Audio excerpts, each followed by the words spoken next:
साक्षात में जन्म लेने वाला। यहां सूरसेन एक मंडल था मथुरा में, उस सूरसेन मंडल के राजा थे सूरसेन, नाम ही सूरसेन।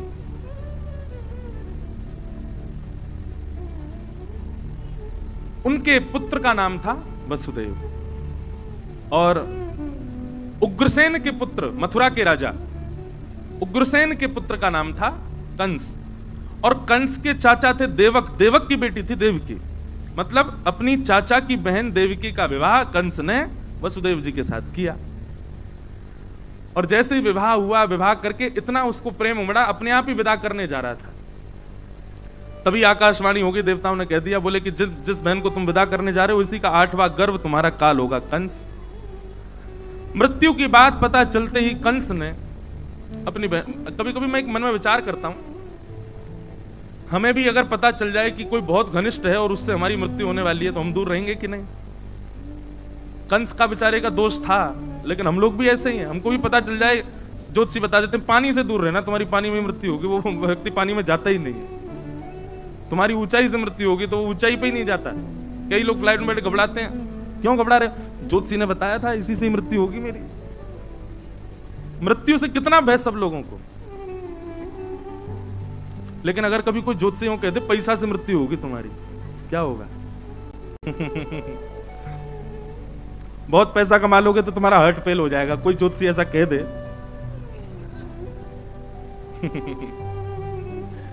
व्यास मंच पे बैठ करके भी ऐसी ऐसी बातें मन में आती हैं।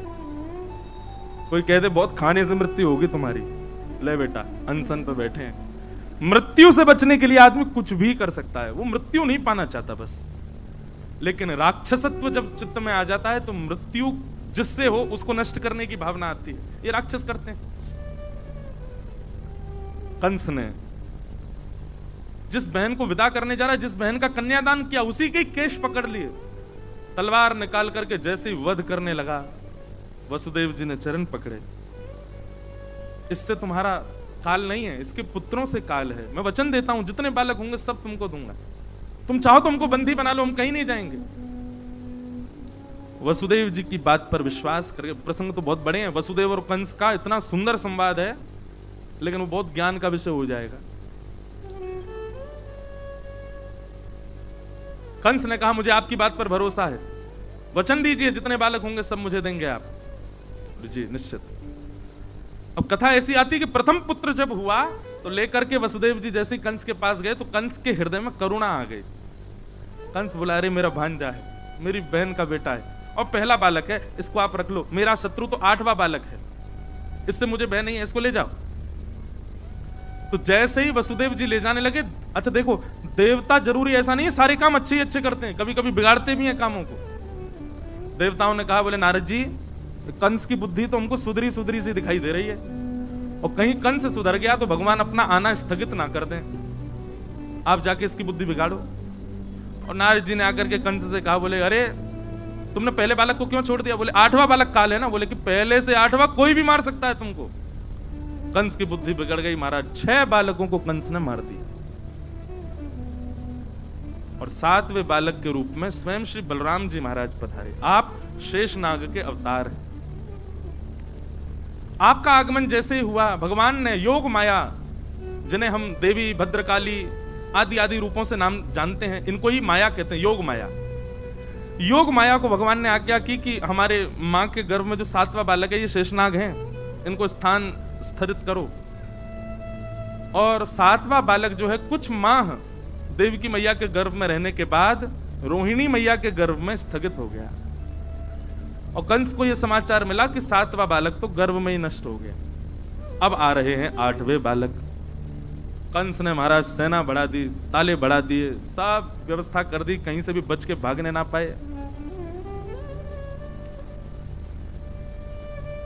जिस दिन से ठाकुर जी गर्भ में आए, देव की मैया इतनी सुंदर लगती हैं, इतनी प्यारी लगती हैं, भागवत में वर्णन है कि कंस कभी कभी देखने के और मंत्रियों से कहता है, पहले ही बताता है कि मैं देवकी के पास जाऊं तो मैं सौम्य हो जाऊंगा, मेरे नेत्रों में आंसू आ जाएंगे, करुणा तुम मुझे खींच लाना वहां से। पता नहीं देवकी का स्वरूप कैसा हो गया है, मेरे हृदय में बड़ी भावना उत्पन्न होती है उसके लिए। भैया जिसके चित्त में ठाकुर जी होते हैं ना, उसकी वाणी, उसकी उपस्थिति, उसका दर्शन आपको भावुक कर देगा। पता नहीं क्यों ऐसे कई वैष्णव मुझे मिलते हैं, उनको वो जब आते हैं तो मन करता है इनसे बात करें, मन करता है कि इनको देखें, मन करता है कि इनकी सुने। महाराज जी अनुभव किया, जिनके प्रति तीनों भाव आते हैं ना, मन करता है सुनने का, मन करता है मिलने का, मन करता है देखने का, निश्चित ही उनकी भक्ति जो होती है ना वो बड़ी निष्काम भाव से होती है। एक चीज मैं अपनी बताऊं, मुझे अनुभव हो जाता है लोगों का, पता नहीं क्यों, ऐसा नहीं कोई मुझे चमत्कार नहीं आते, पर लोगों की उपस्थिति बता देती है कि ये नकारात्मक है कि सकारात्मक है। स्थान की किसी जगह पर जाऊं, जयपुर में आऊं, जैसे जयपुर में आते हैं और कई जगह जाते हैं, महाराज जी स्थान का भी वातावरण स्पर्श करता है। कई बार ऐसे स्थान हैं, अब नाम नहीं लूंगा मंच से, पर वहां कथा करने के लिए जाता हूं तो मन ही नहीं लगता, साथ नहीं लगता कब कथा पूरी हो मैं जाऊं। बहुत अच्छी व्यवस्था, सब कुछ बहुत अच्छा, पर मन नहीं लगता। पता चलता है कि यहां नकारात्मक ऊर्जाएं बहुत ज्यादा हैं। जैसे विदेश में हमने नियम बना लिया, महाराज जी घूमने जाते हैं, कथा नहीं करते। क्यों? वहां कथा होती ही नहीं है, भाव प्रकट ही नहीं होता। जिस भूमि पर असंख्य मात्रा में लाल जी की प्यारी गैया को खाने वाले रहते हैं, वहां ठाकुर जी की लीला कैसे कही जाए? ऐसे भाव आते हैं कई बार। भारत में भी कई स्थान है, पता नहीं क्यों जयपुर में मन लगता है, बड़ा आनंद आता है। और जयपुर में चलो ये तो पंडाल की कथा है, और भी कथा है, पर वो कनक वृंदावन, हमारे पुराने गोविंद देव जी का जो भाव है ना, वो मेरी पूरे जीवन काल की सबसे सुंदर जगह कथा की। वहां के ठाकुर जी भी बड़े अद्भुत हैं, उनका दर्शन करके इतना आनंद आता है, ऐसे प्यारे लगते हैं। श्री गोविंद देव जी 7 वर्ष लगा करके वृंदावन से आए जयपुर में, 7 साल चलते ही रहे, कभी कहीं कभी कहीं कभी कहीं, वहां आकर के विराजे, और वहां से फिर अपने निज महल में पधारे। तो कुछ स्थान है वहां का जो ऊर्जा है वो स्पर्श करती है, व्यक्ति की ऊर्जा स्पर्श करती है।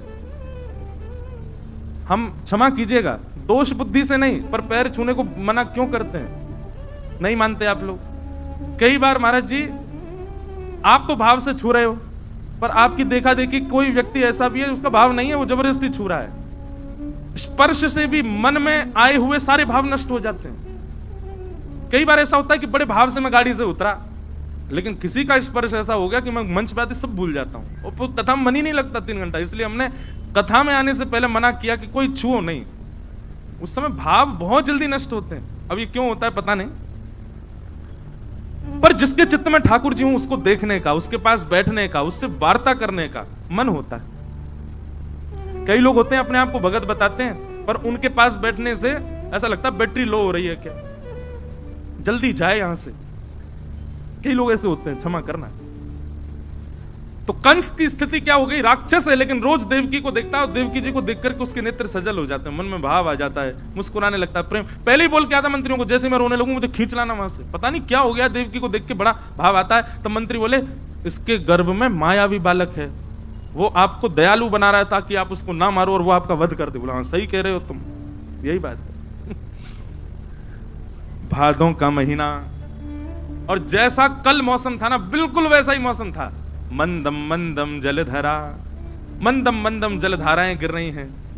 भागवत जी में वर्णन है कि पवन जो है ना, वायु जो है, वो मंदिराचल पर्वत के पास गई, और मंदिराचल पर्वत पर प्रकट हुए असंख्य चंदन के वृक्षों से सुगंधियां लपेट करके वायु पूरे विश्व में बह रही है।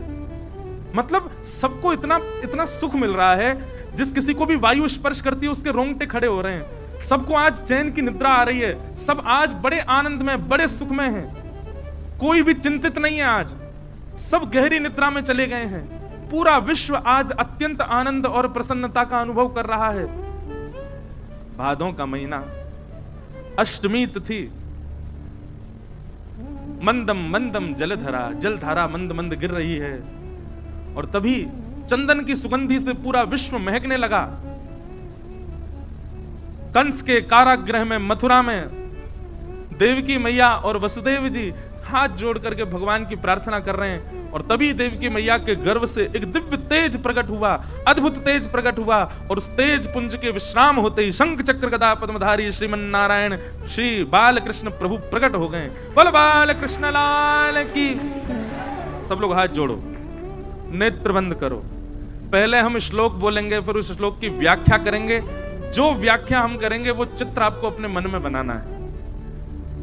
तमद्भुतम बालकमंबुजे क्षणम चतुर्भुजम शंख गदायुधायुधम श्रीवत्सलक्ष्मं कलसौभकौस्तुभम पीतांबरम सांध्रिपयोधसौभगम। अब अपने चित्त में दर्शन करो, ठाकुर जी की प्रकट होते ही झांकी कैसी है। तो कह रहे हैं तमद्भुतम बालकम, ठाकुर जी छोटे से बालक ही हैं लेकिन अद्भुत बालक हैं। बोले भैया अद्भुत बालक कैसे हो गया? बोले क्योंकि ठाकुर जी की 2 भुजाएं नहीं थी जब प्रकट हुए, 4 भुजा वाले ठाकुर जी प्रकट हुए। और अद्भुत बालक क्यों हैं? बोले 4 भुजाएं भी खाली नहीं है, शंख चक्र गदा पद्म गर्भ से ही लेकर के ठाकुर जी प्रकट हुए हैं। बिल्कुल भी बड़े ठाकुर जी के स्वरूप का चिंतन मत करना, छोटे से लाल जी ही चतुर्भुज रूप में हैं। शंख चक्र गदा पद्म हाथ में धारण किया है। और पीतांबरम सांद्र पयोध सौभगम, ठाकुर जी पीतांबरी पहन करके, पीली धोती पहन करके प्रकट हुए हैं, कपड़ा लत्ता पहन के आए लाल जी, पूरे तैयार श्रृंगार करके आए अपना। और गल सौभ कौस्तुभम, गले में कौस्तुभ मणि पहन रखी है। आहा, तमद्भुतम बालकमंबुजे क्षणम चतुर्भुजम शंख गदायुधायुधम श्रीवत्सलक्ष्मं गलसौभ कौस्तुभम पीतांबरम सांध्र पयोध सौभगम। तो ठाकुर जी ने जब जन्म लिया तब 4 भुजाएं थीं, शंख चक्र गदा पद्म हाथ में थे, पीतांबरी पहन रखी थी, गले में कौस्तुभ मणि थी, और छोटे से ही नन्हे से गोपाल जी हैं, कोई बड़े रूप में प्रकट नहीं हुए। बोल बाल कृष्ण लाल की। दर्शन हुए सबको? कभी कभी मन होता है नेक्स्ट से गोपाल जी उन्हीं की 4 भुजा हों, यो पेट निकल रहा नेक्सो से बाहर, गदमदरा से हाथ गोल मटोल लाल जी, 4 भुजा, गदमदरा से पाम, गोल गोल गाल, और 4 भुजा वाले 2 दतुइयां निकल रही हैं। वैसे तो जन्म लिए दांत नहीं थे ठाकुर जी के, होते तो वर्णन आता कि दांत थे, पोपले ही भये लाल जी। ठाकुर जी को प्रकट प्रादुर्भाव हुआ। आहा, छवि देख करके निहाल हो गए देवकी और वसुदेव। बंधुओं, ठाकुर जी परब्रह्म हैं, परमात्मा हैं, त्रिलोकीनाथ हैं, पर ठाकुर जी जब अवतार लेते हैं तो 9 महीना बालक की तरह ही पेट में रहते हैं अपनी मैया के, उसको सौभाग्य देते हैं पूरा। और जैसे एक बालक अवतरण लेता है, जैसे एक बालक प्रकट होता है इस भूमि पर, वैसे ही ठाकुर जी प्रकट होते हैं। बस जिस प्रकार वह बालक बड़ा होकर के वृद्ध होकर के चला जाता है, वैसे ठाकुर जी नहीं जाते। ठाकुर जी जन्म पूरा वैसे ही लेते हैं, लेकिन उसके बाद की गति ठाकुर जी की नहीं है। 16 वर्ष से ऊपर ठाकुर जी नहीं जाते। जन्म ठाकुर जी का हुआ। वसुदेव देवकी दोनों ने चरणों में प्रणाम किया। ठाकुर जी बोले मैया देख लो, आपने प्रार्थना की, हम आ गए। आपने पूर्व जन्म में प्रार्थना की, ब्रह्मा जी से प्रार्थना की, हम आ गए। देवकी मैया बोली हमने तो कहा था कि आप पुत्र बन के आओ, आप तो पिताजी बन के आए हो। शंख चक्र गदा पद्म में लेके कौन आता है? कपड़ा पहन के आए हो गर्भ से हैं, और कौस्तुभ मणि लटका के आए। मतलब यहां भी ठाकुर जी को भी श्रृंगार महाराज कितना प्रिय बताओ है। दुनिया के लोग यूं सुनने में आता है कि किसी के अंतिम संस्कार में बताओ श्रृंगार करके गया, किसी का यूं सुना श्रृंगार करके ही प्रकट हुआ। ठाकुर जी हुए श्रृंगार करके प्रकट हुए। बोले मैया हम तो शंख चक्र गदा पद्म इसलिए लेके आए, एक मामा कंस जन्म लेते ही मार देता है, इसका वध कर देंगे।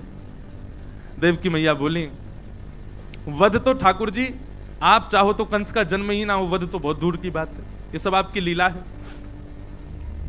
कृपा करके एक मां को जो सुख होता है बालक को जन्म देने में, वो सुख मुझे प्रदान करो। मां का सबसे बड़ा सुख क्या है? जन्म लेते ही बालक उसके हृदय से लगा दिया जाए, और फिर मां अवकाश पाते ही अपना पयोधर बालक को पिलाए।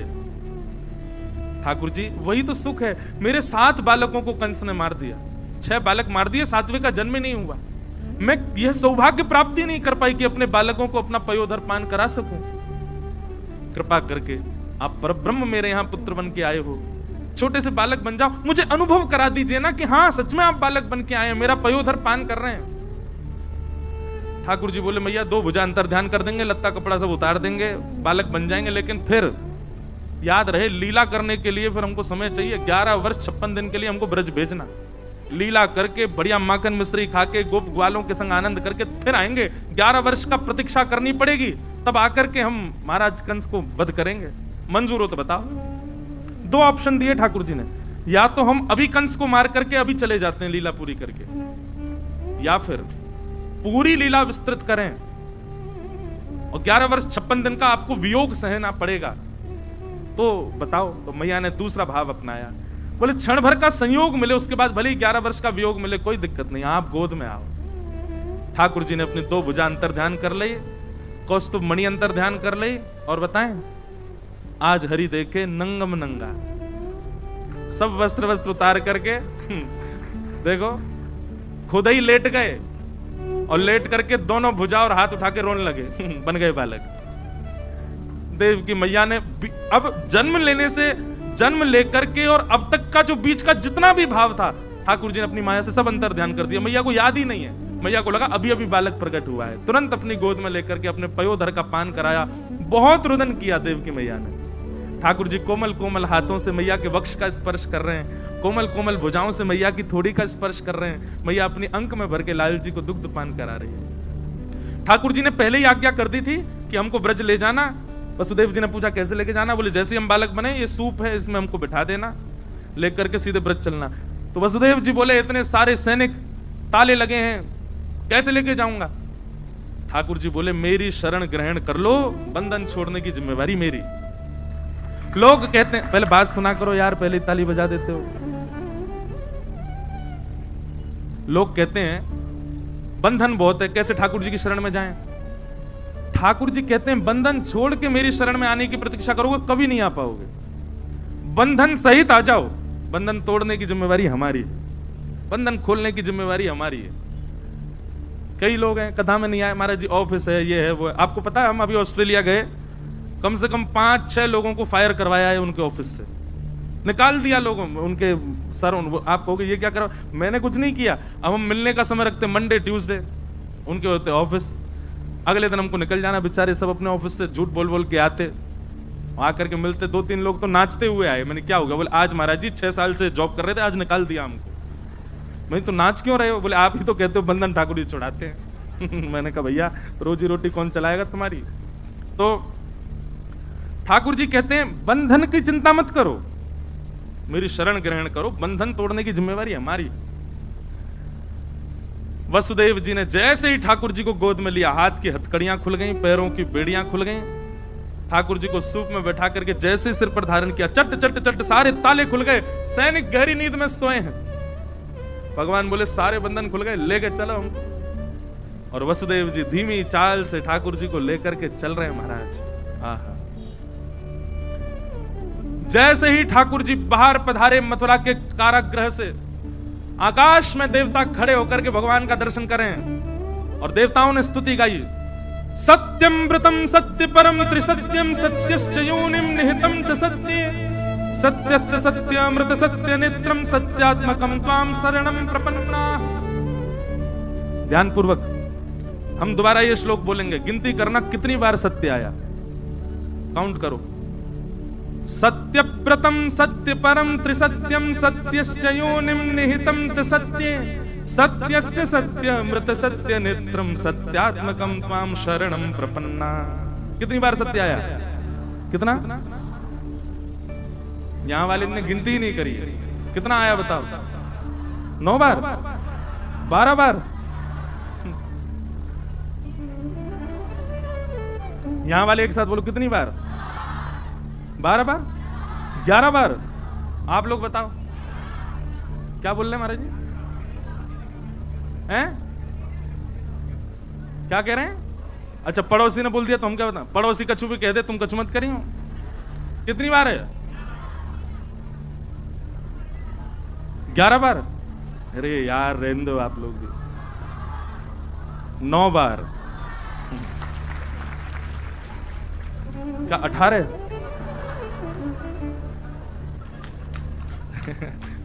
गिनती करो। सत्यव्रतम सत्य परम त्रिसत्यम सत्यश्च योनिम निहितम च सत्ये सत्यस्य सत्यमृत सत्य नेत्रम सत्यात्मकम त्वाम शरणम प्रपन्ना। 9 बार सत्य। 9 बार सत्य क्यों है? सबसे बड़ा अंक है 9, 9 से बड़ा अंक नहीं है। और 9 बार सत्य कहकर के मानो देवताओं ने कह दिया केवल आप ही सत्य हो। वैसे तो 3 बार कहने से पुष्टि हो जाती है, कबूल है कबूल है कबूल है लेकिन हमारे हिंदू वैदिक सनातन धर्म में 9 बार बोला जाता है, स्वीकार है स्वीकार है स्वीकार है स्वीकार है स्वीकार है स्वीकार है स्वीकार है स्वीकार है स्वीकार है, तब ब्याह माना जाएगा। यहां 9 बार सत्य कहा ठाकुर जी को, और 9 बार कहकर के मानो पूरे विश्व को बता दिया यही बाल कृष्ण सत्य पर ब्रह्म है, इनके अलावा कोई पर ब्रह्म नहीं है। प्रमाणित कर दिया देवताओं ने।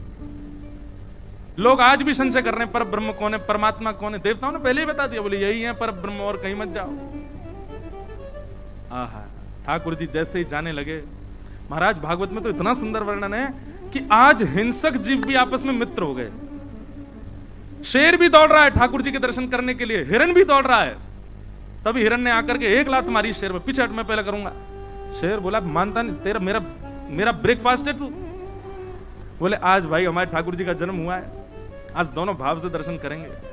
और दोनों मित्र बनकर दर्शन कर रहे हैं। सर्प मूसक एक साथ दर्शन कर रहे हैं। सर्प ने फन उठा दिया ऊपर की ओर, ऊपर चल रहे हैं ठाकुर जी, और उस फन के ऊपर मूसक खड़े होकर दर्शन कर रहा है। आज सबको ऐसा लग रहा है कि कोई हमारा शत्रु नहीं है। जिस दिन ठाकुर जी प्रकट हुए उस दिन ऐसी स्थिति हो गई, ऐसा स्वभाव हो गया। मंदम मंदम जलधारा गिर रही थी, तभी शेषनाग आए और पीछे से छतरी बना करके ठाकुर जी के पीछे चलने लगे। वसुदेव जी को इन सब भावों का अनुभव नहीं, वो तो ऐसे भाव साम्राज्य में चले, उनको पता ही नहीं चल रहा क्या हो रहा है। गोकुल जाने के लिए देखा बीच में यमुना जी। आज यमुना जी में समुद्र की तरह उफान भर रही हैं। क्यों? क्योंकि यमुना जी सब नदियों से कहती हैं कृष्ण मेरे पति हैं। नदी कहती चल झूठी, झूठ बोलती है। बोले अगर विश्वास नहीं होता तो आज अष्टमी के दिन मेरे पतिदेव जन्म लेंगे, उसी दिन दर्शन कराएं। तो आज भारत की सारी नदियां श्री यमुना जी में हैं। आज भी महाराज जी ये भावना रखी जाती है कि जन्माष्टमी के दिन अगर आपने यमुना जी को प्रणाम किया तो भारत की सर्वांगीण नदियों को प्रणाम हो जाता है। सारी नदियां आती हैं जन्माष्टमी के दिन यमुना जी में। वृंदावन में आज अद्भुत समय है, वृंदावन में सारी नदियां हैं आज वृंदावन में। जैसे ही जाने लगे वसुदेव जी, यमुना जी ने विचार किया हमारे पतिदेव आए हैं, पैर तो छू लें। यमुना जी जैसे ही ऊपर आने लगी, ठाकुर जी बोले अरे देखना रही है ससुर जी चल लेंगे, उठी उठी आ रही है ऊपर को। अरे वसुदेव जी नेक तो लज्जा कर ले। बोले आप चरण दे दो। ठाकुर जी ने पलना वो सूप में से अपना चरण बाहर निकाला। यमुना जी ने एक हिलोर भर करके चरण स्पर्श किया और मार्ग प्रदान कर दिया। वसुदेव जी चलते जा रहे हैं, गोकुल पहुंचे। भगवान का सबसे पहला दर्शन गोकुल में किसने किया बताओ?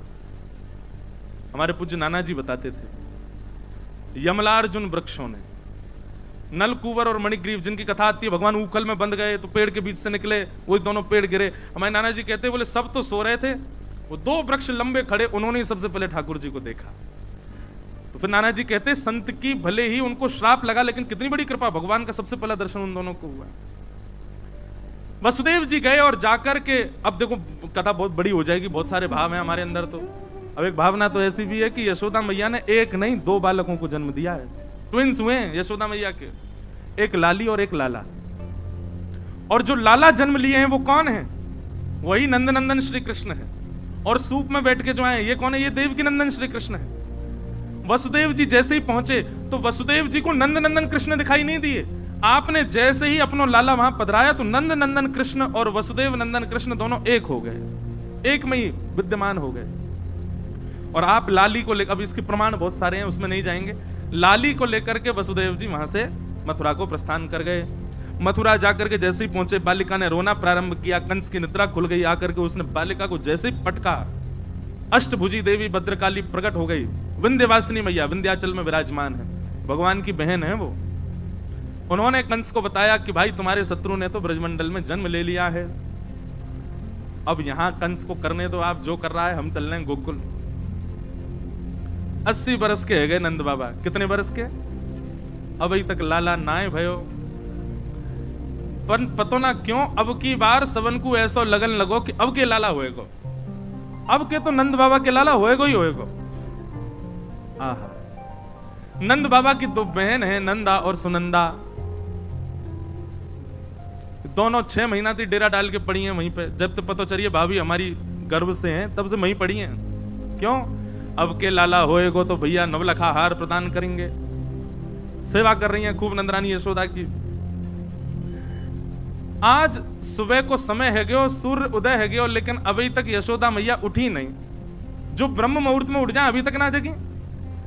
नंदा सुनंदा दोनों ने प्रवेश किया और जैसे ही भीतर प्रवेश करके देखो तो महाराज यशोदा मैया के बगल में नेक सौ लाला मुख तक चदरिया ओढ़े और कुल बुलाए रहे हो है। क्या कर रहे हो है? कुल बुलाए रहे हो। कुल बुलाए नो मतलब अपने हाथ पांव चला रहे हो और मुख से ऐसी आवाज, छोटे छोटे बालकों की आवाज आती ना, ऐसी थोड़ी थोड़ी आवाज कर रहे हैं। ठाकुर जी बेचैन हो रहे हैं। और लाल जी हैं कैसे? बोले ऐसे लग रहे हैं मानो जैसे कोई नीली मणि रखी हो। ठाकुर जी का बहुत दिनों तक जब नामकरण संस्कार नहीं हुआ तब तक यशोदा मैया नीलमणि कह करके पुकारती, नीलमणि। नंदा सुनंदा ने जाकर के जैसे देखे, और भैया हमारी भाभी के तो बालक भयो है, लाला है कि लाली? न देखो तो। सुनंदा बोली अब बात का फर्क पड़े, कोई भी हो। नंदा बोली देख लाली है वैसे कोई दिक्कत ना है, पर हम दोनों भूआ, हम कान मरोड़ सकें, मार सकें, पीट सकें, डांट सकें, काम करवा सकें। कौन थे? लाला थे। लाली तो कोमल हो, विवाह से थोड़ी करवाएंगे जी सब काम। एक लाला है जाए तो एक भैया के घर में हमारा आज्ञाकारी सेवक है जाएगो, एक लाला है जाए। और नंदा सुनंदा ने 21 बार हरिशरणम को जाप किया, हरिशरणम हरिशरणम हरिशरणम, एक लाला है जाए बस, एक ये तो लाला ही हो। चदरिया पकड़ के खड़ी हैं और जैसे 21 बार हरिशरणम को जाप करके चद्दर उघारी है, महाराज दोनों चिल्लाने लगी है गया है गया है गया है गया है गया है गया है गया।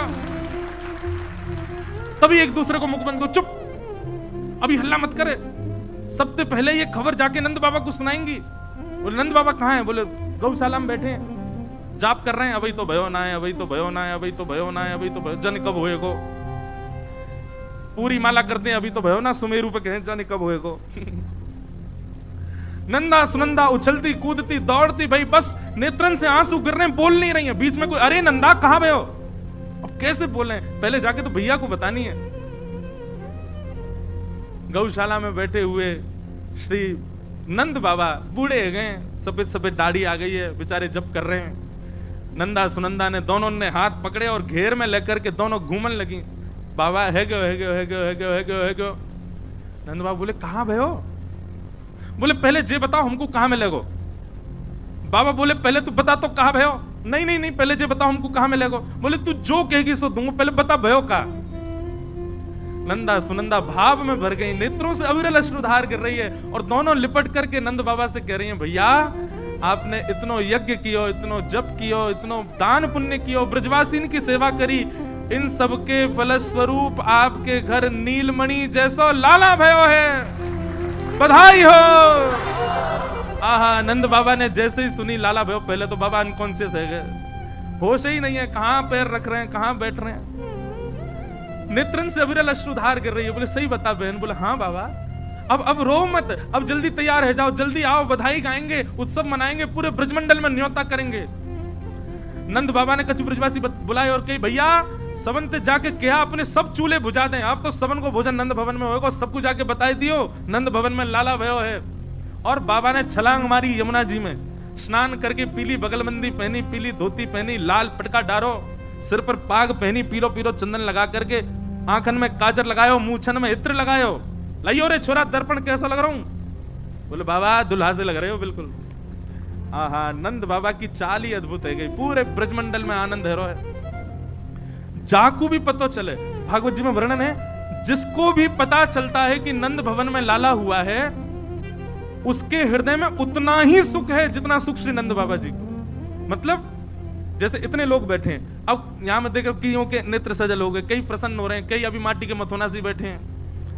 ऐसा नहीं, सब नंद बाबा जैसे हो गए, जो सुने वही नाचने लगे, सब अपने घर पे बंधन बाहर बांध रहे हैं, सब अपने अपने घर में एक दूसरे को हृदय से लगा, अरे बधाई हो, हमारे घर हमारे नंद भवन में लाला भयो है। महाराज ब्रजवासीन को जैसे ही पता चली लाला भयो है, सबरे माखन ले ले करके आए, मिश्री के बाम गोला बना बना करके एक दूसरे पर उछालन लगे। ये तो बताए हो जा रहा है सबन को कि भैया लाला भयो है। एक 80 बरस की 90 बरस की अम्मा ने करके आई, एक दांत नहीं उसके। हमारे जैसे आप क्या बोले क्या हुआ है, हमारे यहाँ बोले कहा भयो है, बोलो नेक मोहम्मद को पूरा खोलो, कहा भयो है, कहा भयो है मतलब क्या हुआ है। मैया ने देखी बाहर बड़ी हलचल मच रही है, भैया हैं ये मक्खन लुटाए जा रहे हैं, दही उड़ाई जा रही है।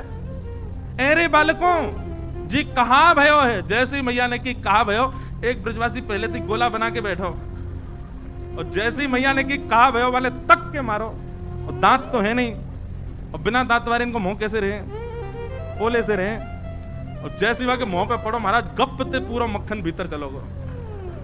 मैया जीव निकार करके अपने होटन को चाटन लगी। अरे लाला अब तो बता कहाँ भयो? अरे मैया तेरो मुंह चीकनो हैगो मीठो हैगो वो ना पता चली कहाँ भयो? अरे नंद भवन में लाला भयो है कि ना है तो और कोई काम करवानो ही ना है, तू बस कथा कर। और ऐसे सुंदर ठाकुर जी महाराज जी मलुकपीठ वाले महाराज जी एक बात कह रहे थे, मैंने अपने पिछले जन्मदिन पर महाराज जी का चातुर्मास वृंदावन में था, तो मैं महाराज जी को सुबह नियम है कि जिस दिन जन्मदिन है उस दिन सबसे प्रथम दर्शन श्री राधा रमण जी का, जाते ही सबसे पहले राधा रमण लाल जी को देखेंगे, उसके बाद यमुना जी उनको प्रणाम, ब्रजमंडल के हमारे पूर्व ब्रजमंडल जहां आज भी विद्यमान है ऐसे तटीय स्थान को प्रणाम, वहां ब्रजरानी मिल जाती है उनको प्रणाम, पूज्य महाराज जी को प्रणाम करते हैं, और फिर मलुकपीठ वाले महाराज जी अगर वृंदावन में हो तो उनको प्रणाम, फिर गिरधर लाल जी का पंचामृत अभिषेक, फिर गौशाला, ऐसे नियम क्रम रहता है सुबह से ही। तो महाराज जी से मैंने निवेदन किया, मैंने कहा महाराज जी एक के बाद एक इतनी कथाओं में व्यस्तता बढ़ गई है, कभी कभी मन में ऐसा भाव आ जाता है, दृष्टता क्षमा, कि इतनी कथाएं कहते कहते कहते कहीं भाव तो कम नहीं हो जाएगा। महाराज जी से ऐसी प्रार्थना की, क्योंकि अति सामीप्य और अति एक ही चीज की अति सर्वत्र वर्जयित शास्त्र आज्ञा करते हैं, किसी भी चीज की अति हो जाए तो वो खत्म कर देती है भाव को। आपको रसगुल्ला बहुत पसंद है, कितने पसंद आएंगे? एक या दो? कोई 5-10 खिला दे आपको, वो बात अलग है कि पेट ही मटका है पूरा, तो 2-4 तो बाकी मुंह में कहीं अटक जाएंगे। लेकिन किसी भी चीज की स्वाद, किसी भी चीज की सुंदरता तब रहती है जब वो थोड़े में ही प्राप्त हो। कहीं अति मिलने पर भाव तो नष्ट नहीं हो जाएगा। महाराज जी से ऐसी प्रार्थना की। महाराज जी बोले कि पहली बात तो बहुत ध्यान से सुनो भैया, ने चर्चा मत करो, आपका अकेले का भाव यदि ठाकुर जी के प्रति है, ठाकुर जी का स्नेह आपसे नहीं है तो जल्दी प्रेम खत्म हो जाएगा। लेकिन ठाकुर जी भी यदि आपसे प्रेम कर रहे हैं, उनका प्रीति भी आपके प्रति है, तो आनंदाम बुद्धिवर्धनम प्रतिपदम, यह प्रेम, यह आनंद दिनों दिन बढ़ेगा। दूसरी बात महाराज जी ने कही, संसार की वस्तु जो होती है ना, उसके प्रति यह भाव लागू होता है कि जितना उसका भोग करोगे वो कम होता चला जाएगा, पर ठाकुर जी के प्रति यह भाव लागू नहीं होता। ठाकुर जी के प्रति तो आप जितना समीप जाओगे उतना प्रेम और नवीन, जैसे कुआं का जल कितना भी निकालते जाओ तो और नवीन आता जाएगा, ऐसे ही ठाकुर जी के प्रति प्रेम। और तीसरी बात महाराज जी ने एक बहुत अच्छी कही, बोले कि हम और आप कथावाचक बड़े सौभाग्यशाली हैं। मैंने कहा क्यों महाराज जी? वो दुनिया के लोगों को तो ठाकुर जी के लिए समय निकालना पड़ता है, पूरा दिन संसार के लिए है, ठाकुर जी के लिए समय निकालना पड़ता है। पर हमारे साथ क्या है, पूरा दिन ठाकुर जी का है, संसार के लिए समय निकालना पड़ता है। पूरा दिन ठाकुर जी का है, हम और किसी काम के हैं ही नहीं। ठाकुर जी ने कान पकड़ रखो, बोले तो 4 घंटा मुझको याद करनो ही करनो पड़ेगा, हम पे और कुछ काम ही नहीं। आज यहाँ अभी आज हमारी छुट्टी थी वैसे तो, पर जहां प्रेम होता है वहां छुट्टी का विचार नहीं किया जाता, जहां प्रेम होता है वहां निद्रा का विचार नहीं किया जाता। आज तो सोए भी नहीं रात में। गोविंद देव जी ने ऐसा महाराज पंचामृत छिड़क दिया ऊपर, 2 बजे तक तो वही चर्चा ही चलती रही, फिर उसके बाद में उसी भाव में ही रहे, रात भर नींद ही नहीं आई। आज नींद कब आई पता है? 9 बजे जब कथा में आने का समय हो गया, फिर भागे महाराज। आज तो स्नान भी सोते सोते ही कर रहा था, लेकिन आज हमारा व्रत है। कल किस किस का था? सबका। और आज किस किस का है? वाह, कई लोग बड़े भगत हैं, 2-2 दिन व्रत कर रहे हैं। हमने तो कल महाराज खूब पकवान उड़ाए। लाला को जन्मोत्सव है, भूखे कहीं घूमेंगे, खूब खाएंगे, लेकिन आज व्रत है। गिरधर लाल जी वृंदावन प्रस्थान कर गए, पहले ही जाकर के व्यवस्थित हो जाएंगे, हम कथा करके भागेंगे। फिर रात्रि में लाल जी का आज उत्सव, बिहारी जी में आज है जन्माष्टमी, श्री राधा रमण लाल जी की भी आज अभिषेक चल रहा होगा संभवतः। 12 बज गए तो कथा विश्राम का समय, चलो आरती करो महाराज। तो प्रथम हमेशा याद रहता है। हमारी इतनी कथा हो गई, लेकिन पहली कथा जो द्वारिका में हुई वो हमको आज तक याद है। उस कथा का एक एक क्षण आप मुझसे पूछ लो, मैं बता दूंगा। मुझे श्रोता भी याद है, पीछे 5000 आदमी थे, पीछे वाला भी श्रोता याद है कौन था, क्योंकि प्रथम कथा थी। ऐसी हमारी प्रथम भक्तमाल ये हो गई है। अब अगली साल जो नए आमे, उससे बाद में जो नए आमे उनकी वो जाने, लेकिन ये श्रोता तो हमेशा याद रहेंगे, ये कथा हमेशा याद रहेगी, ये पंडाल हमेशा याद रहेगा, ये मंच हमेशा याद रहेगा, ये स्वरूप हमेशा याद रहेंगे, सब भाव हमेशा याद रहेगा। यहां कही गई एक एक चर्चा याद रहेगी, जयपुर में बिताए गए ये पिछले 7 दिन का एक एक क्षण याद रहेगा। दाल में कभी नमक कम था तो नमक डाला, वो भी याद रहेगा, कौन से दिन डाला वो भी याद रहेगा। चाय जिस दिन पी उसमें चीनी कम ज्यादा थी वो भी, सब कुछ याद रहने वाला। क्रिकेट में कितने छक्के मारे ये भी याद रहेंगे। अब इस बार तो हम लोग स्टेडियम में और खेले आए, महाराज सुपर ओवर करवाना पड़ा, ड्रॉ हो गया मैच, सब कुछ याद रहेगा। ये सारी स्मृतियां याद रहेंगी। महाराज जी का नित्य स्पर्श याद रहेगा, महाराज जी का नित्य हृदय से लगाना याद रहेगा, बड़े भैया का स्नेह याद रहेगा, हमारे लोकेश भैया, आपका पूरा परिवार इतने उत्साह में, आपके पिताजी, ताऊ जी, माता जी, सब लोग, सब इतने भाव से, सब बालक जितने भी श्रोता हैं, सब याद रहने वाले। और ये रसिक त्रिवेणी ये याद रहने वाली है, कभी नहीं भूल सकते।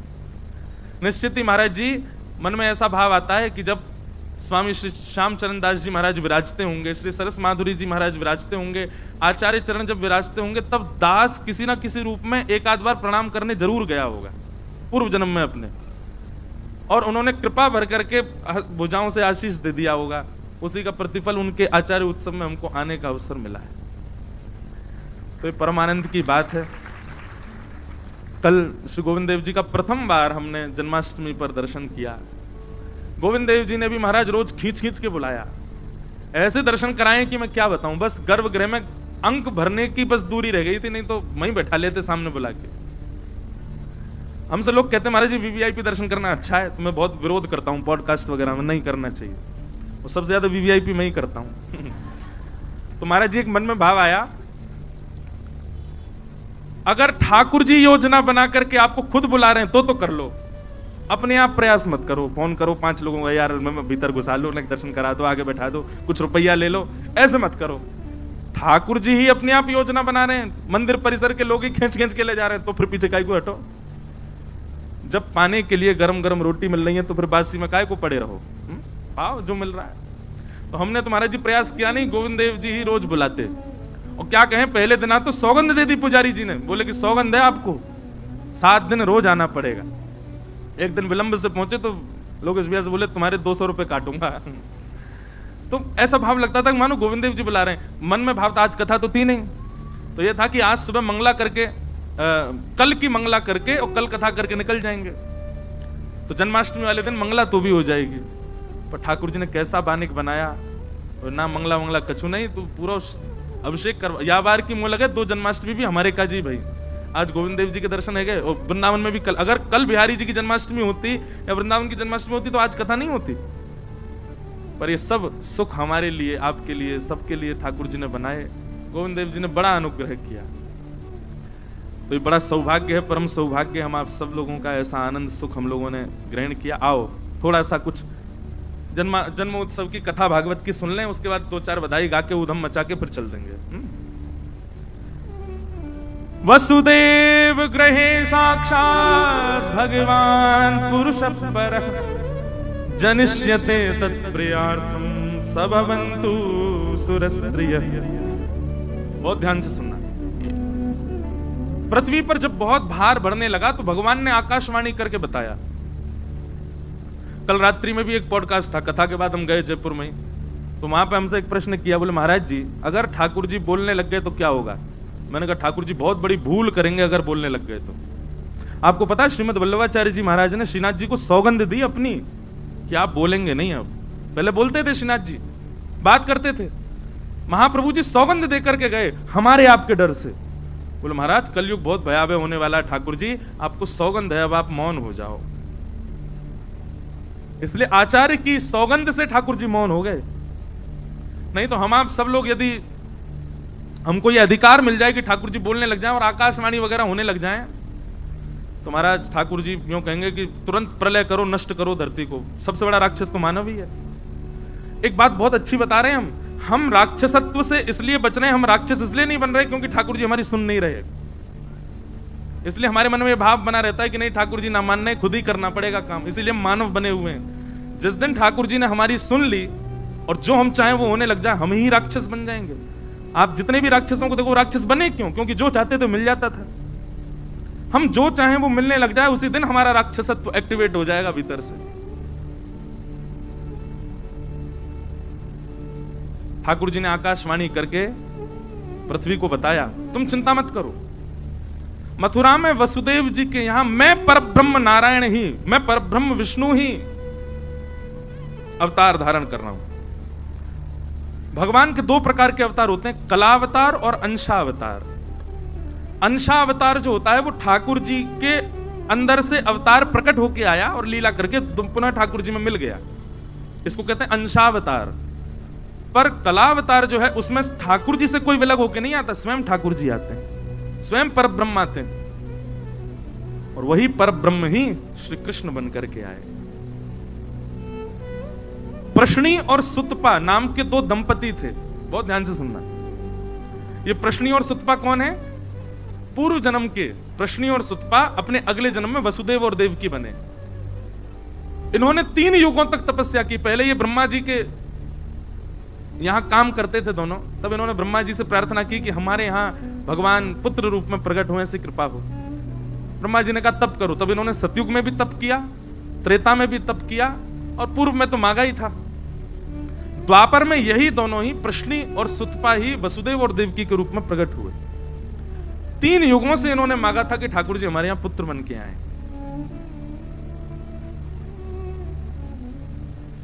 भगवान ने पृथ्वी की बात मान करके उसको आज्ञा कर दी, बोले वसुदेव जी के यहां साक्षात में जन्म लेने वाला। यहां सूरसेन एक मंडल था मथुरा में, उस सूरसेन मंडल के राजा थे सूरसेन, नाम ही सूरसेन।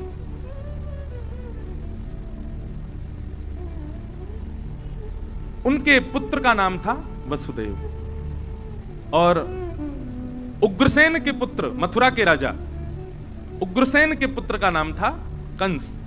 और कंस के चाचा थे देवक, देवक की बेटी थी देवकी। मतलब अपनी चाचा की बहन देवकी का विवाह कंस ने वसुदेव जी के साथ किया। और जैसे ही विवाह हुआ, विवाह करके इतना उसको प्रेम उमड़ा, अपने आप ही विदा करने जा रहा था। तभी आकाशवाणी हो गई, देवताओं ने कह दिया, बोले कि जिस बहन को तुम विदा करने जा रहे हो इसी का 8वां गर्भ तुम्हारा काल होगा कंस। मृत्यु की बात पता चलते ही कंस ने अपनी बहन, कभी कभी मैं एक मन में विचार करता हूं, हमें भी अगर पता चल जाए कि कोई बहुत घनिष्ठ है और उससे हमारी मृत्यु होने वाली है तो हम दूर रहेंगे कि नहीं? कंस का बेचारे का दोष था, लेकिन हम लोग भी ऐसे ही हैं। हमको भी पता चल जाए, ज्योतिषी बता देते हैं पानी से दूर रहना, तुम्हारी पानी में मृत्यु होगी, वो व्यक्ति पानी में जाता ही नहीं है। तुम्हारी ऊंचाई से मृत्यु होगी तो वो ऊंचाई पे ही नहीं जाता। कई लोग फ्लाइट में बैठे घबराते हैं, क्यों घबरा रहे? ज्योतिषी ने बताया था इसी से ही मृत्यु होगी मेरी। मृत्यु से कितना भय सब लोगों को। लेकिन अगर कभी कोई ज्योतिषी कह दे पैसा से मृत्यु होगी तुम्हारी, क्या होगा? बहुत पैसा कमा लोगे तो तुम्हारा हार्ट फेल हो जाएगा, कोई ज्योतिषी ऐसा कह दे।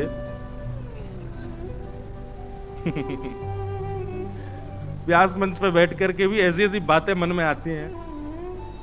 कोई कह दे बहुत खाने से मृत्यु होगी तुम्हारी, ले बेटा अनशन पे बैठे हैं। मृत्यु से बचने के लिए आदमी कुछ भी कर सकता है, वो मृत्यु नहीं पाना चाहता बस। लेकिन राक्षसत्व जब चित्त में आ जाता है तो मृत्यु जिससे हो उसको नष्ट करने की भावना आती है। ये राक्षस करते हैं। कंस ने जिस बहन को विदा करने जा रहा है, जिस बहन का कन्यादान किया, उसी के केश पकड़ लिए, तलवार निकाल करके जैसे ही वध करने लगा, वसुदेव जी ने चरण पकड़े, इससे तुम्हारा काल नहीं है, इसके पुत्रों से काल है। मैं वचन देता हूं जितने बालक होंगे सब तुमको दूंगा, तुम चाहो तो हमको बंदी बना लो, हम कहीं नहीं जाएंगे। वसुदेव जी की बात पर विश्वास करके, प्रसंग तो बहुत बड़े हैं, वसुदेव और कंस का इतना सुंदर संवाद है, लेकिन वो बहुत ज्ञान का विषय हो जाएगा। कंस ने कहा मुझे आपकी बात पर भरोसा है, वचन दीजिए जितने बालक होंगे सब मुझे देंगे आप। जी निश्चित। अब कथा ऐसी आती कि प्रथम पुत्र जब हुआ तो लेकर के वसुदेव जी जैसे ही कंस के पास गए तो कंस के हृदय में करुणा आ गई। कंस बोला, अरे मेरा भांजा है, मेरी बहन का बेटा है और पहला बालक है, इसको आप रख लो। मेरा शत्रु तो 8वां बालक है, इससे मुझे भय नहीं है, इसको ले जाओ। तो जैसे ही वसुदेव जी ले जाने लगे, अच्छा देखो, देवता जरूरी ऐसा नहीं है सारे काम अच्छे ही अच्छे करते हैं, कभी कभी बिगाड़ते भी हैं कामों को। देवताओं ने कहा, बोले नारद जी, कंस की बुद्धि तो हमको सुधरी सुधरी सी दिखाई दे रही है, और कहीं कंस सुधर गया तो भगवान अपना आना स्थगित ना कर दें, आप जाके इसकी बुद्धि बिगाड़ो। और नारद जी ने आकर के कंस से कहा, बोले अरे तुमने पहले बालक को क्यों छोड़ दिया? बोले 8वां बालक काल है ना। बोले कि पहले से 8वां कोई भी मार सकता है तुमको। कंस की बुद्धि बिगड़ गई महाराज, 6 बालकों को कंस ने मार दिया, और 7वें बालक के रूप में स्वयं श्री बलराम जी महाराज पधारे। आप शेषनाग के अवतार हैं। आपका आगमन जैसे ही हुआ, भगवान ने योग माया, जिन्हें हम देवी, भद्रकाली आदि आदि रूपों से नाम जानते हैं, इनको ही माया कहते हैं, योग माया। योग माया को भगवान ने आज्ञा की कि हमारे मां के गर्भ में जो 7वां बालक है, ये शेषनाग हैं, इनको स्थान स्थिरित करो। और 7वां बालक जो है कुछ माह देवी की मैया के गर्भ में रहने के बाद रोहिणी मैया के गर्भ में स्थगित हो गया, और कंस को यह समाचार मिला कि 7वां बालक तो गर्भ में ही नष्ट हो गया। अब आ रहे हैं 8वें बालक। कंस ने महाराज सेना बढ़ा दी, ताले बढ़ा दिए, सब व्यवस्था कर दी, कहीं से भी बच के भागने ना पाए। जिस दिन से ठाकुर जी गर्भ में आए, देव की मैया इतनी सुंदर लगती हैं, इतनी प्यारी लगती हैं। भागवत में वर्णन है कि कंस कभी कभी देखने के, और मंत्रियों से कहता है, पहले ही बताता है कि मैं देवकी के पास जाऊं तो मैं सौम्य हो जाऊंगा, मेरे नेत्रों में आंसू आ जाएंगे, करुणा, तुम मुझे खींच लाना वहां से। पता नहीं देवकी का स्वरूप कैसा हो गया है, मेरे हृदय में बड़ी भावना उत्पन्न होती है उसके लिए। भैया, जिसके चित्त में ठाकुर जी होते हैं ना, उसकी वाणी, उसकी उपस्थिति, उसका दर्शन आपको भावुक कर देगा। पता नहीं क्यों ऐसे कई वैष्णव मुझे मिलते हैं, उनको, वो जब आते हैं तो मन करता है इनसे बात करें, मन करता है कि इनको देखें, मन करता है कि इनकी सुने। महाराज जी अनुभव किया, जिनके प्रति तीनों भाव आते हैं ना, मन करता है सुनने का, मन करता है मिलने का, मन करता है देखने का, निश्चित ही उनकी भक्ति जो होती है ना, वो बड़ी निष्काम भाव से होती है। एक चीज मैं अपनी बताऊं, मुझे अनुभव हो जाता है लोगों का, पता नहीं क्यों, ऐसा नहीं कोई मुझे चमत्कार नहीं आते, पर लोगों की उपस्थिति बता देती है कि ये नकारात्मक है कि सकारात्मक है। स्थान की किसी जगह पर जाऊं, जयपुर में आऊं, जैसे जयपुर में आते हैं और कई जगह जाते हैं, महाराज जी स्थान का भी वातावरण स्पर्श करता है। कई बार ऐसे स्थान हैं, अब नाम नहीं लूंगा मंच से, पर वहां कथा करने के लिए जाता हूं तो मन ही नहीं लगता, साथ नहीं लगता कब कथा पूरी हो मैं जाऊं।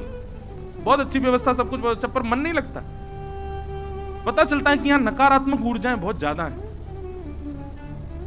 जैसे विदेश में हमने नियम बना लिया, महाराज जी घूमने जाते हैं, कथा नहीं करते।